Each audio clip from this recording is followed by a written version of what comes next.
ఈరోజు 5వ డివిజన్లో మరి పెద్దలు మున్సిపల్ కమిషనర్ గారు, ఇక్కడ తెలుగుదేశం ఇన్ఛార్జి రత్నారావు గారు, జనసేన ఇన్ఛార్జి వరుణ్ గారు, అలాగే 7వ డివిజన్ రాజు గారు అందరూ కూడా ఈరోజు నా జనసేన నాయకులు కార్యకర్తలు వచ్చారు. ఈ ఇల్లు వృద్ధులు బాగా మరి ఆయన కిందకి వెళ్ళిపోయి డౌన్ అయిపోతే ఆ విషయం మన నాయకులు తెలియడంతో మరి వరుణ్ గారు ఒక 20,000 రూపాయలు ఖర్చు పెట్టి అన్నీ కూడా బాగు చేయించారు. సున్నం కూడా వేపిస్తున్నారు.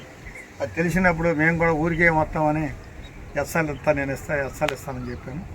ఎందుకంటే మనకు మానవ సేవే మాధవ సేవ. గుళ్ళకి, చర్చిలకి, మసీదులకి కాదు, కానీ కష్టాల్లో ఉన్న మానవులను మనం ఆదుకోవాలి.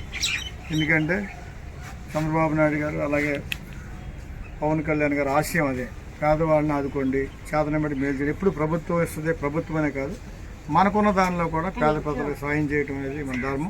ప్రతి ఒక్కరు కూడా మీకున్న దాంట్లో మీ ఇంటి పక్కన వాళ్ళు ఎలా ఉన్నవాళ్ళు ఎలా ఉన్నారు, వాళ్ళు ఏదైనా కష్టాల్లో ఉంటే ప్రతి ఒక్కరు ఆదుకోవాలని కోరుకుంటున్నాను.